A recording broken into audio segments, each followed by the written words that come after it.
Hello, everyone. Thank you so much for joining us this evening. We will get started in just a moment. We'll let a couple more folks trickle in here. So as we get started, just a couple of housekeeping things before we get into tonight's presentation. First, this webinar is being recorded, and a recording will be sent out to everyone who registered and posted on our social media within the next couple of days. We're also providing live captioning, so you can enable or disable that feature to your liking in your Zoom settings.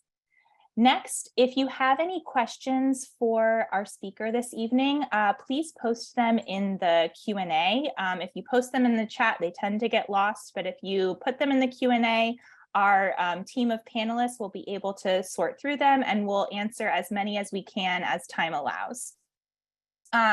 Last, we will be discussing lots of different resources this evening that I'm sure you will all want access to. So at the very end of the webinar, we're going to share a link to a brand new web page that we've created that has links to everything that we're talking about tonight.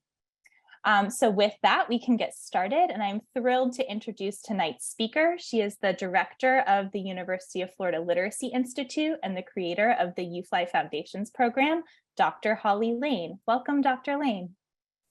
Thank you, Colleen, and welcome everyone. It's so nice to see you all here. We're very excited to share this webinar, which is a little departure from some of our previous webinars, specifically about methods for reading instruction. In this one, we're going to talk about the science of reading and the concept of what really is science or snake oil, and how to tell the difference. So this is the website that Colleen mentioned. I'm not sharing the link now because then you'll quit listening to me and just go off and look at these resources, but we will promise that we'll share the URL for that website at the end. So you may have heard the term snake oil, but if you're like me, you didn't really understand what it was. I knew that there were people called snake oil salesmen back in the 1800s, and I'd never really understood the origin of the term though. So I've explored this a little bit, and I learned that there actually was snake oil that was very helpful. This was brought over by Chinese people who came to work on building the railroads in the United States. And as part of their Chinese medicine, they brought oil from Chinese water snakes that did in fact have healing properties, anti-inflammatory and other pain relief properties. And word about this got around. And so, of course, if this snake oil might help, certainly any snake oil might help, right? Well, along came a gentleman named Clark Stanley, who he was known as the rattlesnake man already. And so he started taking rattlesnakes and making what he called Clark Stanley's snake oil liniment. And as you can see, the snake oil liniment worked for everything, so according to Clark Stanley. It helped pain, it cured rheumatism and toothaches and bruises and insect bites, you name it. It did everything, except it didn't. So at the time, the US government had a department called the Bureau of Chemistry. And because there had been some complaints that this didn't seem to work, Clark Stanley's snake oil liniment was not very effective, there was an investigation. And in fact, when they analyzed the snake oil liniment, it was found to contain really nothing of value to help with any of the ailments that he claimed. And so over time, it became clearer that what was going on here was all a scam. And all of these things that he claimed that it would help, in truth and in fact, it was not helping any of those things. So there was a judgment against him. He did not contest it. He paid a fine. And the concept of the snake oil salesman has persisted. So it really is a true story. And I think that it's important to note that because there are some parallels with things that we're seeing today. But ultimately, the thing that we need to think about is if something seems too good to be true, it probably isn't true. And something that might seem appealing on the surface might not be as good as you think. So I want to talk about this in the context of the science of reading. The science of reading is a movement. It's a serious thing, but it's also a buzzword. And pretty much everyone who's selling reading programs today is using this term to describe their products or to associate their products with. If you Google the term science of reading program, you will get quite a few responses. Everybody has on their webpage something about the science of reading. It's always very prominent, and it's very clear that everyone wants to be associated with this. Now, some of these programs might be wonderful and very effective and actually aligned to the science of reading. But my guess is they aren't all effective. And so we need to be knowledgeable and informed about how to tell the difference. So this term is all over the World Wide Web, and many of you are maybe familiar with it largely because of a Facebook group that is huge. The Science of Reading, What I Should Have Learned in College, a wonderful group where teachers come to learn about what they feel like they should have learned in college. And as of earlier today, there were 181,000 members. That number has probably gone up. This is a very fast growing group. But what we hear on there and elsewhere is a lot of questioning. Things like, is this program aligned with the science of reading? Is it SOR approved? This, to me, indicates that there might be some perception that somewhere there is a secret panel that is judging programs and putting their stamp of approval on them. And this is just not happening. This does not exist. So although we may want it to, the Bureau of Chemistry that investigated Clark Stanley ended up becoming the Food and Drug Administration, which we rely on to protect us from medicines and foods that are not effective or that may be even harmful. We don't have anything like that in education. We do have different entities that will review programs, but there is no requirement that any program that is sold to the public has to go through any approval process. Anybody can create a program and sell it. So the question that I want to guide us tonight is, how can we protect ourselves and our students from the snake oil salesman trying to sell us their version of the science of reading, things that don't actually work the way they were supposed to do. So I want to emphasize that we need to protect our students from these things, because our students are depending on us as educators to ensure that what they're getting is effective. So to begin this journey of how can we tell the difference, I want to just clarify some terminology. First, what is science? We can think of science as the pursuit and application of knowledge and understanding of the natural and social world following a systematic methodology based on evidence. When we're talking about the science of reading, we're typically talking about some specific fields, bodies of research, and the evidence that has emerged from those different bodies of research. So of course, there's education research. This includes studies of instructional methods and materials, studies about teachers and about student outcomes. So studies of pedagogy. But that is only one piece of the science of reading puzzle. Another important piece is the research in the area of psychology. Psychology research studies mostly thinking and learning. So Areas such as memory and attention and perception and problem solving, all of those are related to reading, and we get a lot of our evidence from the field of psychology. We also have the field of linguistics. Linguistics is the content of reading instruction. So linguistics research studies the structures of language, including semantics, syntax, morphology, phonology, phonetics, and lots of other things. But linguistics is really the content of what we're talking about when we're talking about reading instruction. And then the last piece of this puzzle is neuroscience. And neuroscience is the study of the human brain, so including its structure and its function, its patterns of activation, and how it develops. And ultimately, how different types of instruction can change the way that it functions.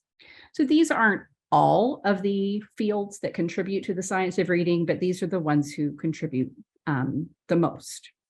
So we can think of the science of reading as that accumulated body of evidence from various fields of study that helps us understand what reading is, how people learn to do it, and how it's most effectively taught. We can also think of it being just evidence. Do we have evidence that something is in fact effective? So why are we hearing so much about the science of reading? As I'm sure most of you are familiar, there are a number of entities that have promoted the science of reading. And probably a lot of the current wave of interest came as a result of advocacy work by parents involved in an organization called Decoding Dyslexia. These parents insisted that their children be taught with more effective programs with an evidence base. And through this, a lot of teachers started becoming interested in, well, what is evidence when it comes to reading instruction? Of course, you've probably all heard of Emily Hanford and her really strong contributions in the area of journalism that have her investigative journalism that's looked at various aspects of reading instruction and teacher education and how kids are being taught to read. Her current podcast series that's right in the middle right now, Sold a Story. If you haven't started it, you need to. It's a pretty powerful story to hear. Then there have been some really key publications that have come out in recent years. This one in particular, I think, is a very powerful one. Castles, Rassles, and Nation have put together a really strong review of a lot of the critical science of reading over the past few decades. This is probably one of the best summaries of this science.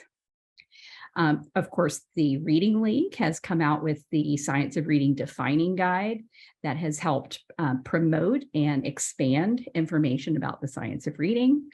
There have been special issues of Reading Research Quarterly and other journals devoted specifically to this concept of the science of reading. And ultimately, this you can just think of this as a little bit mind-blowing. There's so much information out there. It's really hard to keep track of it. So ultimately, the problem, at least as I see it, has several different components. First, that publishers, there's a problem with publishers that widely published and widely distributed curricula are very popular, but not vetted. Most publishers don't go through any kind of rigorous research process before selling their materials. Their interest is getting it out there quickly, not ensuring that it's effective before they do so. Then we have researchers who do develop and study great products, but those products very seldom make it into the hands of teachers. As a researcher, I see myself and my colleagues, we spend a lot of time really focused in on ways to do reading instruction effectively. But most of the time, those programs don't get published. And then the problem for teachers is that teacher preparation programs really don't provide teachers with the tools to discern science from snake oil, to really know what makes something effective. And so this means that teachers are left to figure all this out on their own. So let's get into the solutions to this problem. The main solution is that we work toward ensuring that both practices and programs are research-based and evidence-based. And I will talk about what I mean by all of that in just a moment. And the other part of the solution is to make sure that information about these practices and programs are more readily accessible to practitioners. So let's talk a little bit about practices and programs and ones that are, what does it mean to be research-based and what does it mean to be evidence-based? So when we're talking about being research-based, if we're talking about a practice, this means a practice that's developed based on the research that's available. So looking at what we know about child development, about brain development, about how the brain learns to read, and developing a practice that then supports that development. When we're talking about a program, we're talking about looking at the research that supports different components of a program and compiling it in a way that together is likely to be effective. When we're talking about evidence-based, this takes it another step. So it's not just that you have looked at what's effective and created something, but then you've actually tested what you've created. If it's a practice, that practice has then been supported by those that rigorous research, but it also has been demonstrating positive student outcomes. When we're talking about an evidence-based program, we mean that that program has been studied. It's been field tested with children, and it's been shown to have good effects on their learning. One really key point in all of this is it's important to think about the quality of the research evidence. And so I want to spend a little bit of time just focusing in on this point. So there are a number of different entities that have created standards for research evidence that should be considered ways of designing studies and ways of collecting evidence that are reliable and that are trustworthy. So there are a number of different methods for doing these things. And I just want to think about each one and how they get more effective as we kind of go up this pyramid. The most basic evidence is just anecdotal evidence. So I've seen it work with my own eyes. And this is the one that unfortunately practitioners often have to just deal with. I've seen it work, my colleague has seen it work, so it must be effective, right? Then we have the next level of evidence, which we consider expert opinion. So someone who has studied that research and is now looking at a practice or a program and judging it to be effective based on their knowledge of what research says is likely to be effective. The next level up is considered case study research. Case studies usually look at a student or a classroom or a small group of students and look very, very closely at what is going on with that group.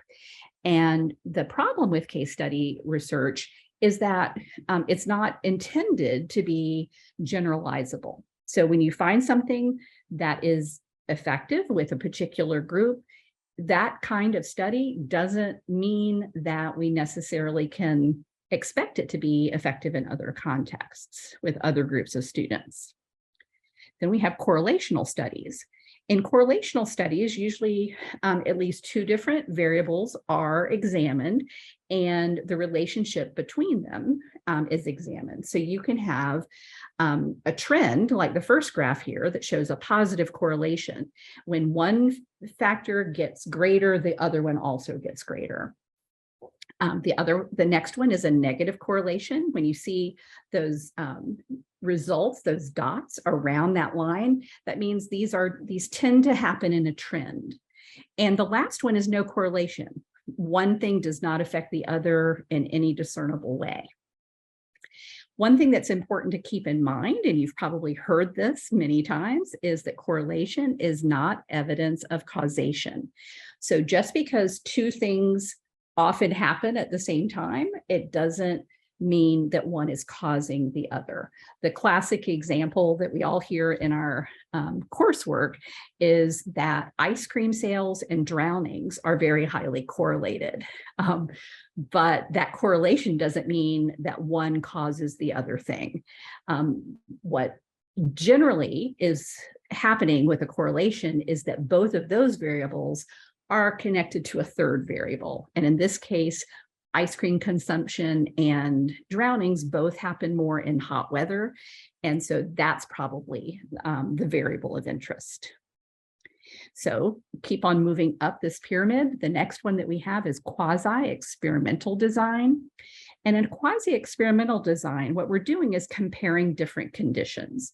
So we might have a control group that we're comparing with a group that's getting some sort of treatment. So the control group isn't getting anything, and there might be one or more treatments that we're comparing that to. And that is where we can really start to see some level of evidence of effectiveness of a program. But what makes it even more effective is if we randomly assign our participants to the different groups. If I just take Miss Jones's class and compare it to Miss Smith's class, and they are getting different programs, I can't be sure that because Miss Jones's students perform better, that the program was better. It might just mean that Miss Jones was a better teacher. Maybe her students were more capable. I can't attribute it necessarily to the program. But if I randomly took students from Miss Jones's and Miss Smith's class and mixed them up and had other people doing this instruction, I might be able to make a stronger conclusion. So that's why a randomized control trial is considered a stronger level of evidence. Then we look at studies that look across different studies. We have systematic reviews that look at what kinds of trends are happening across studies, the general conclusions. And then we have meta-analyses. Meta-analyses actually take the data from multiple studies and analyze it as though it were kind of a really big study. And so this is like doing a whole lot of different quasi-experimental designs or randomized control trials, just with a whole lot more participants. And so when we do that, we can usually draw even stronger conclusions. So the strength of evidence gets stronger as you move up this pyramid. And this is a really important factor. The other really important factor to consider is that there's a line above which we can start drawing conclusions about the evidence of an intervention. The things below this line, the different types of studies below the line, don't really tell us that what the intervention is doing is causing the effects. When we get above this line, we can start to see this, and as the higher up we go, the stronger the conclusions we can draw. So then when we start looking at indicators of effectiveness, if before I went to graduate school to learn how to do research myself, if I looked at figures or tables like this, I would have literally no idea what I was looking at. And I imagine that this is the case for most education practitioners. Most people would not be able to look at this and draw much of a conclusion. So how can we make things that are in research papers like these accessible? That's one of the key things that we want to achieve. So one thing, you can look at some very, very basic understandings.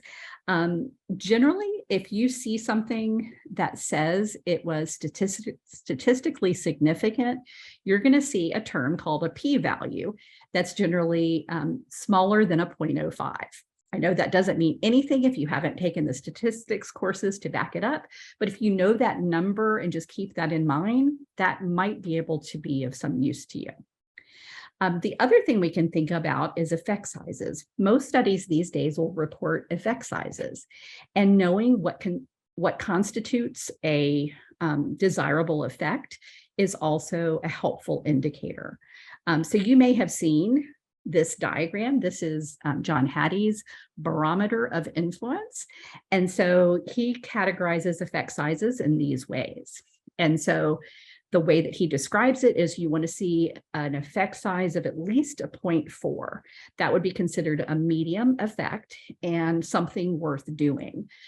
Smaller than that, just being taught will provide something. Even though it's not the most effective intervention, you're going to get some effects. And you're going to have some effects just by growing and getting older and more mature. So those are the developmental effects.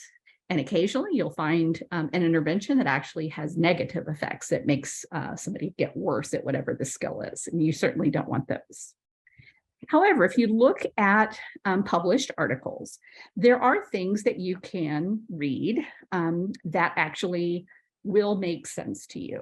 So a layperson with no real knowledge of research methods can look at the abstract of a study and usually get some pretty useful information. So this is usually right at the beginning of a published article. The other part that's usually written in pretty accessible language is the discussion at the end. So if you read the abstract and discussion, you may not be able to judge the quality of the research methods, but at least you can find something out about the conclusions, what they found. And if it is published in a reputable journal, then there's some level of trustworthiness that you can assign to the findings. So what are the indicators of trustworthiness? And so this is, I think, a really important thing to consider. One is who you're reading. So the authors of studies, if you look at their credentials, and this is usually what kind of degrees do they have, where were their degrees from, their curriculum vitae, this is their academic resume, that will usually list out all the things they've done, and you can draw some conclusions. I'm going to be using myself as an example here, just not to put other people on the spot any more than necessary. You can also look at reputation, and there are a number of ways that you can do this. If you go on Google Scholar and look up a researcher, you can find out a lot of information about them. So if you click on a researcher's name, you can look at the types of things that they have published, and you can also look at the graph on the right. This gives you some of the indicators of their reputation as a researcher. So I would consider myself a pretty average researcher. I'm not as accomplished as a lot of people out there.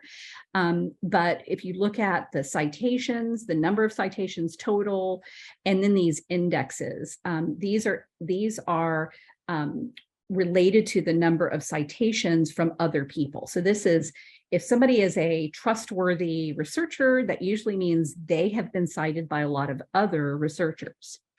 And so just for comparison, I am going to call out one of my colleagues. This one is my graph. This one is Matt Burns, who is a far more accomplished researcher than I am. And at first glance, you don't see big differences, but the number of citations is dramatically higher. His H index and I-10 index are both much higher. And look at the scale of these graphs. His citations are on a completely different scale than mine. So looking these things up on Google Scholar is one indicator. And just as a sense of what would be considered good, according to Hirsch, is where the H and H index comes from. After someone has been in a career of research for 20 years, an H index of 20 is considered good. An H index of 40 is outstanding, and 60 is truly exceptional. So if you look at Matt, his is truly exceptional. Some other indicators of trustworthiness are the source of the publication. So one of the most common outlets for research is journals, and there are both research journals and practitioner journals. So these are just a few of the major journals in the area of reading. And if you look at research journals, generally these journals employ a very rigorous peer review process. So peer review is considered one of the most critical elements of ensuring that science is done well. So a journal editor will send out journals to, or an article to several other accomplished researchers to get their opinion about it. And usually most of us, when we submit something, we end up having to revise it and resubmit it. That's the most common result. And sometimes you have to revise it more than one time. But this process really does provide quite a bit of assurance that what gets published in a strong journal is generally of very high quality and therefore trustworthy. So the way that this process works, an author will conduct a study and they will submit a paper to a journal. This is done in a masked way that I don't know who's reviewing my article, and the people reviewing it doesn't know who wrote it, or they don't know who wrote it. So the other experts in the field will review the paper anonymously, and they will apply standards of research for both the content and for the research methods. And then the journal editor will make a decision based on those reviews, whether to accept it or to send it back for revisions or to reject it. There are also practitioner journals, and these are all ones that do publish reading-related content. And the thing to know is that some practitioner journals actually also employ a pretty rigorous peer review process. But this is not true of all practitioner journals. So in most journals that do, if you look at the beginning, you will see a list of their reviewers. Read that list. Look at that list. Do you recognize any of those names on there? Are they from major research universities? Then you probably have a little bit, you can put a little bit more stock in what's published in those journals. Journals also have a thing called impact factors, and these are measures of the frequency of the citation. So again, the more an article or a journal is cited, the better the reputation of that article or that journal. So you have to consider when you're looking at an impact factor, what do other journals in the same field, what kind of impact factors do they have? And you can usually find this on the journal's website, what their impact factor is. But this basically gives you a sense of their reputation or their influence. Is it a more prestigious journal in the field? Another type of publication source are magazines. Magazines typically do not have any vetting process for the science behind the content that's published. If they have any vetting of content, it's usually pretty minimal. The same thing with blogs. I've written a number of different blog posts, and there really isn't any vetting of the content. Of course, if the person writing it has a good reputation, you can probably trust what they're saying, but there really isn't any kind of peer review process for most blogs. And I see a lot of blog-based information getting forwarded. If it's Tim Shanahan's blog, you can trust it because he's a very accomplished researcher. But you need to make sure that whoever is publishing a blog has that kind of reputation if you're going to count on anything that they're telling you. So one of the biggest publication sources that we as educators rely on are books, and not all books are the same. So I'm going to talk a little bit about 3 different types of books that are out there that publish things related to reading. So there are commissioned reviews, there are research handbooks, and there are commercially published books. So these are a few examples of commissioned reviews. These are things that were commissioned by agencies like the National Research Council or commissioned by Congress. These are reviews of research, and they're usually have multiple authors. In the case of Beginning to Read, there was one author, but she cited quite a few of other authors, reviewed the research very carefully. And all of these went through a pretty thorough vetting process. And so a commission review like this can generally be relied upon to provide very high quality information.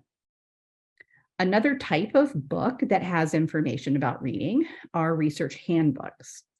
And these vary in quality, but for the most part, when there is a handbook like this published, it generally has editors who are extremely knowledgeable, and those editors usually recruit the authors to write the chapters in the handbook based on their capacity to provide very high quality information. So any of these handbooks of reading research, handbooks of early literacy research, these generally can be relied upon.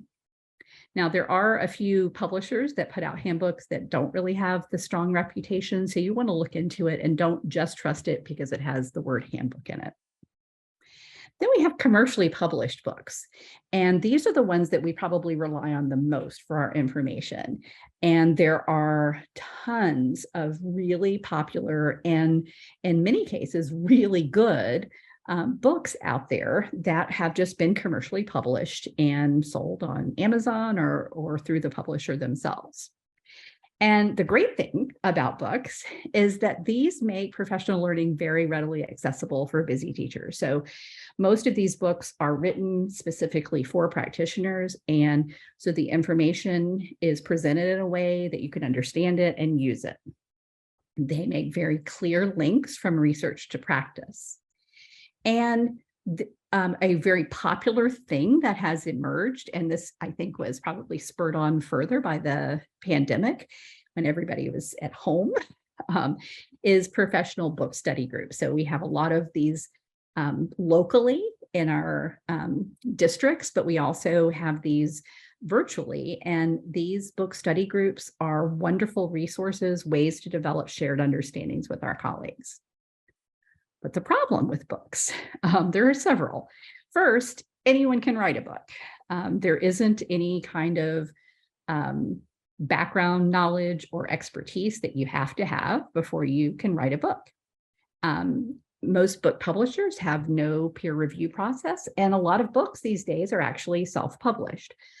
That there's nothing wrong with having a self-published book. Some are fantastic, but others not so much. So you really have to be careful about that as well.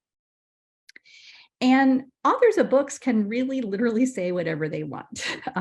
Very seldom does the editor of even a professional book know enough in-depth content knowledge about the topic of a book to know whether the author is being accurate or complete or thorough in the way they're expressing something. Even if an author is quite legitimately attempting to base their work on research, the best you're going to get with most books is that author's interpretation of other people's research. And that can be sometimes very questionable. So we need to be really careful and make sure that if something is cited, that we find out if that is actually something we can rely on. There was a little exchange on Twitter about a month ago, or a few months ago, actually, that I thought was pretty interesting. Somebody was asking about some numbers that someone had presented in a webinar. And this was just the exchange back and forth and the numbers that were shared. And so they were asking for a reference for these numbers. And I've seen these numbers shared. So this was about how many exposures to a word does a child need before it's committed to memory, before it's orthographically mapped or whatever, however you want to say that, before it's bonded to their memory. And I've seen a lot of variations of these numbers, which that alone makes me suspect.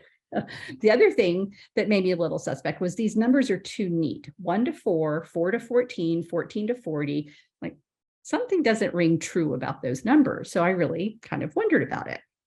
And in this exchange, they were asked for the specific reference, and someone pulled up the book where that came from. And this is just a close-up of the book where that came from. It didn't have all those numbers, so some of those somehow got generated. But what I was interested in was the citation for it. Like, okay, those are really odd numbers. I want to see what kind of study came up with those numbers. So I went and looked up this study. Well, as it turned out, none of those numbers were anywhere in this paper by Meyer and Felton. When I looked through that whole article, the only thing that I could find that was even remotely related to that topic was this sentence, that research has confirmed that poor readers take much longer and require more exposures to recognize individual words than do normally reading children. Okay, but that's not anything to do with those numbers. And that article was cited as the source for those numbers. This sentence in this article cited some other studies. Well, those studies also didn't have those numbers. So somewhere along the line, someone made up some numbers and attributed it to an article where those numbers didn't happen. And so that's pretty concerning, but it's not uncommon. And it might just be an innocent mistake, or it might be, I don't have something, any research to back up what I want to say. So I'm just going to say, cite something that's close to it. I don't know what goes into that, but I see that happening quite often in books, and that's a problem. Other types of publications and resources that are out there, some are really helpful, and I just want to share a few of those. So of course, there are reports and practice guides that are huge. These were meta-analyses of lots of studies that provided us with quite a bit of information that we could draw conclusions from. So if everybody's heard of the National Rating Panel report, you may have heard of the report of the National Early Literacy Panel as well. So these are helpful guides. The U.S. Department of Education's Institute for Education Sciences has quite a few documents that they call practice guides.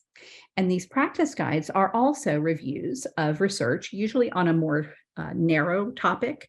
In this case, foundational skills to support reading for understanding in kindergarten through third grade. So foundational skills in K through 3. And these practice guides often will have recommendations, and those recommendations come with levels of evidence. So in this case, they had 2 recommendations with strong evidence, one with moderate evidence, and one with minimal evidence, but enough to still make it as a recommendation. So those things are important to look at, both what they're recommending and how much evidence is there to support the specific recommendation.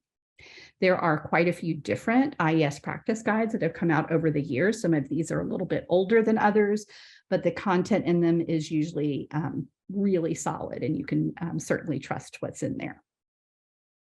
There are also quite a few national centers. So these centers are all federally funded centers, and just that fact, the fact that they are federally funded, means that the work coming out of them has to go through pretty rigorous vetting.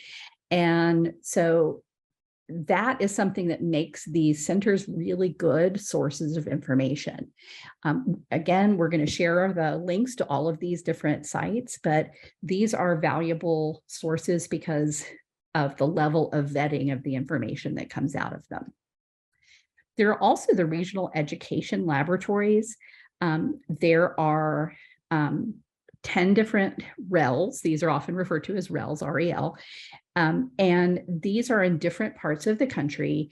Some of them will have a specific focus that they'll delve into, but often they'll work together and put together documents that are good guidance documents. Some of them are very particular to their region. Most of the content that they put out is really applicable anywhere in the country. Then you've got other research centers. So my friends at Florida Center for Reading Research at FSU are one of the leaders in the field of science of reading. And the Meadows Center at the University of Texas is also a very reputable center. And of course, the Iowa Reading Research Center and the UF Literacy Institute. These are just a few centers. There are many more. that are also doing really good work and putting out great information. Then you've got professional organizations, and these are good sources for information in general. All of these hold conferences where they have presentations. These are typically peer-reviewed presentations. So somebody presenting at one of these conferences generally has to write a proposal and get it approved by a review committee in order to be able to present it. So there's that level of vetting. That doesn't mean that it's necessarily going to be high quality information, but it really does cut out the really bad stuff usually. But these are great organizations that have wonderful conferences that I highly recommend. Another source of information is if you look at the requirements that are put forth in the Every Student Succeeds Act, ESSA. This is really the first time that the Department of Ed has attempted to do what I was saying early on, putting together expectations that every program or practice really should meet. And so the way that they're able to do this is to tie funding to it. So if you're using federal funds, then you need to make sure that you have evidence to support what you're doing. And so the Every Student Succeeds Act tiers of evidence are pretty clear in terms of what they expect. And these are connected to the What Works Clearinghouse standards. And what the tiers of evidence does is use What Works Clearinghouse standards and what level do you have to meet, how large does your sample size have to be, what kind of statistical analyses can you do, what kind of research design do you have. So in order to get rated as ESSA Tier 1 or Tier 2, now keep in mind these are not the same kind of tiers. We use tiers a lot in education and especially in reading. So this is different from multi-tier systems of support. It's different from vocabulary, Tier 1, Tier 2 words. These tiers are tiers of evidence. So how effective is a program, or what level of evidence of effectiveness do we have? So these, we will share documents that have these graphics that show what kinds of evidence different programs need to have in order to meet these different levels of evidence. These take into account all of these different elements of a study, its design, its results, the findings from related studies, and so forth, and it rates it according to these different tiers. This also kind of parallels what we were talking about in terms of the strength of evidence. So things that are randomized control trial or higher are what we would want to see for strong or Tier 1 evidence. Quasi-experimental design can meet ESSA Tier 2 evidence. I do want to point out how some of this evidence can be misconstrued. So this little chart came to me in a promotional email promoting a program. And it states in here that that Evidence for ESSA, which is a website, of entity that reviews programs according to ESSA evidence. And it says that this program receives a strong rating for effectiveness. And so they're looking here at this strong rating. And what's really difficult here is that the way that the Evidence for ESSA website works is they are rating the quality of the study, not the quality of the program. So the evidence, the studies that investigated this program were really well-designed studies, but they found that this program had an average effect size of a 0.13. So if you remember the barometer of influence, this is in the developmental effects range. So this is less than having a teacher do basically anything, this effect size of 0.13. So what this is really saying is that there's strong evidence that this program is ineffective. And it concerned me because it came in a promotional email from the company that publishes the program. And so I worry that they don't understand how these evidence ratings work, or they were counting on the people receiving the email not understanding how they work. And either one is problematic. So how can you find evidence for yourself? So that's what I want to spend the rest of our time this evening talking about. So we talked a little bit about Google Scholar and looking things up. But when you look up a paper on Google Scholar, how can you get access to it?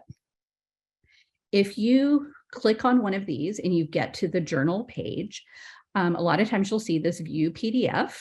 And if you click on that, instead of actually getting the PDF, you'll get something like this: how to purchase this article.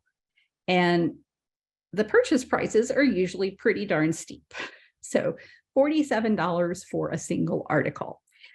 Or if you're associated with a university, you can log in and access it through your university subscription if they have a subscription to that journal. However, unless you have money to burn, I hope that you won't do this, because a much more effective way of getting your hands on the article is emailing the author. If you email the author of an article, your chances are really, really good that the author will say, "Thank you for showing an interest in my work. Here's a copy of my article." This $47, not a penny of it goes to the author. That all goes to the journal publisher. And the journals allow the authors to give you a copy of it. Most of them don't allow you to just put it up on a website for free, but we can email you a copy or hand you a printed copy. So we are allowed to share our work. And generally, most authors are thrilled that somebody is actually going to read an article they wrote. Also, on Google Scholar, you'll notice where it says, look, all 13 versions of this paper, all 3 versions of this paper. If you click on those, this will take you to another page that has multiple versions of this. And look here, these are different places where this paper is somewhere out on the internet, ready for you to download. And generally, these are just free. Somebody used it, a professor used it for a class and posted it on their class website. There are a lot of other ways to access most journals. One of those links was to ResearchGate. ResearchGate is another really good source of articles. So if you join ResearchGate, which anybody can, you are able to ask authors who are also members of ResearchGate to share their research this way. So if you click on a particular author's profile and their list of articles, sometimes you'll see full text available where you can click on that and download it right away. Other times you'll see a button that says request full text. And that usually depends on what the publisher of the journal requires. Some journals don't mind if you share directly this way and make your full text available. Others want you to go through the whole process of requesting it. But either way, you can get access to articles that way. Another way to find evidence for programs is looking on the IES website on the What Works Clearinghouse. These are reviews of evidence, similar to what we were just looking at for the evidence for ESSA page. A lot of different programs have been reviewed by What Works Clearinghouse. And if you click on one, this is Ladders to Literacy, a very effective program. It will show you the evidence rating, and you can download a report that gives you more detailed information about the program. So this is a really good resource for evidence about programs. EdReports is another entity that reviews different programs and materials. And these make it pretty accessible to be able to just look at whether or not these meet what their expectations are, their criteria for a high rating. Also, evidence for ESSA that I mentioned before, you can go there. They have things on reading, math, and other areas. I mentioned this one in particular. We also have other tools where you can do a little bit more of the work. The National Center on Intensive Intervention has intervention tools, an intervention tools chart, and you can click on there and it will give you information about different programs, the studies that have been done on that program, and it will give you ratings of convincing, partially convincing, unconvincing, or data unavailable. And then there are other sources. The Reading League has just come out with a brand new version of their curriculum evaluation guidelines of what should be in programs. And this is looking at a program based on what previous research has said is important to include in a program. Ultimately, one of the things that I really want you to contemplate is this idea that sometimes science is going to challenge your beliefs. We talked about how anecdotal evidence is a very weak level of evidence. You've seen it with your own eyes, so you might know it to be true from that experience, but sometimes that might conflict with what the science indicates, and we need to be really careful about that. And I saw this in action a couple of weeks ago at the Reading League conference. I was at a session by Marnie Ginsberg. It was a wonderful session about set for variability. This is a student's mental flexibility to be able to recognize a word from a partially incorrect decoding of that word. And Marnie presented really good evidence for why set for variability is important. These are the different things that it predicts. And she has citations of research that supports all of this. She presented some conclusions from this, and it was really interesting. There were several people in the audience who challenged it based on their own beliefs. One thought that it sounded too much like 3 queuing systems, and it is not the same thing at all. And she explained very eloquently why it wasn't.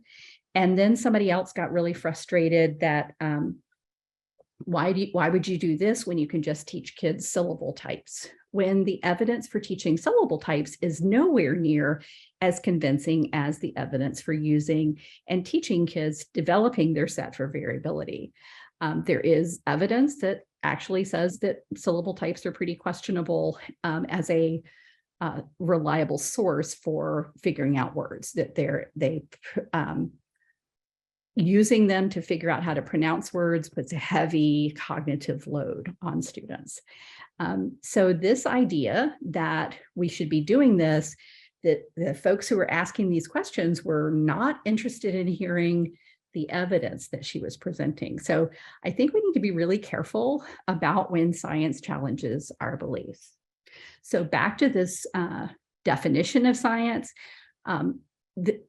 anytime you hear someone say the science on this is settled, right away, that should be a red flag, because science is never settled. There's always room to learn more. Science can be pretty convincing in one direction, though. If there's a ton of evidence, we're going to believe it until we have evidence that shows us something else. But the science is never settled. And there's a lot of things that have come out that are really that fly in the face of science and that have just been accepted, and that we have been sold a story. We have been sold snake oil in a lot of cases, and we need to be really careful about that. I want you to be careful to avoid the snake oil, and I want you to use all of these different resources that we've talked about tonight in order to get better evidence. So this QR code will take you to this website, and we will also drop it in the chat for you, the link to the website. And we hope that this will be a good resource for you in order to find evidence for the programs that you're using. So I'm going to stop there and see if there are any questions. I know we're right at 1 hour now, but if you want to stick around for a little Q&A, I'm happy to oblige. You answered so many questions, Dr. Lane. We don't have very many, but one, I think some folks might be wondering, with this was a lot of information to take in. So thinking about maybe folks who might not be as savvy with the research, what would be like a next step you'd suggest after this webinar to try to start digging into some of this information? That's actually a great question. I think really going down this science of reading column first, there are some resources there that really do provide helpful information. This is just a screenshot. It's not the actual website, or I would scroll down and show you, but that the Emily Hanford's podcast, of course, gave you great information. The Castles, Rassel, and Nation article is, again, I think should be required reading. It's not an easy article. It's a long article. You can even treat it like a little miniature book almost, getting through it. But if you read through that, it will give you a really good overview of a lot of the key findings. Obviously, it's not everything is in there, but it's a really good source for helpful information to begin with. And then that builds your background knowledge. And once you have some background knowledge, some of these other things are easier to take in. That's great. And then I think we have time for one more. So thinking about what you said about how, learning this new science can be kind of tenuous, and especially if it conflicts with some of our pre-existing beliefs. Any advice that you have for our audience who might be trying to advocate for the science and maybe receiving pushback from colleagues, or just dealing with that inner turmoil themselves? Well, those are two kind of separate issues. But I think the idea of bringing colleagues along on your science of reading journey, if you will, one really important thing is to remember that if you're ahead of them in your journey and what you've learned, you've got to give them the time and the grace in order to catch up, to learn the things that you've learned. You can't assume that they know it, and you can't get frustrated with them when they say something that's evidence that they don't know what you know. And you also need to be willing to learn from them, that there might be really good reasons why something that you have latched onto may not be the answer in their setting or their context. So that I think is really important. I also just suggest, constantly questioning. Just because something says science of reading stamped on it, don't believe that there is science to back it up. There may be really legitimate attempts at making it high quality and making it do whatever the science suggests it should be done.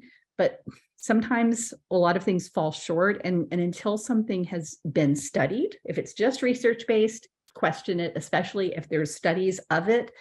You don't need to question it as much, but never be satisfied. Always make sure, look at that study. Was it done in a setting similar to mine, or a setting where I can generalize the findings from that study to my setting? These are questions that we need to be constantly asking, and demand more from the programs and the companies that are selling us these programs. Well said. Thank you so much. We're getting lots of thank yous in the chat, and that's all the time we have for questions. So as we close out, remember the QR code here for our website. Check out these resources. The recording will be sent out after this. And for more information and to stay up to date with everything we offer, be sure to follow us on social media at UF Literacy. Thank you all so much for joining us tonight. Have a great evening. Thanks, everyone.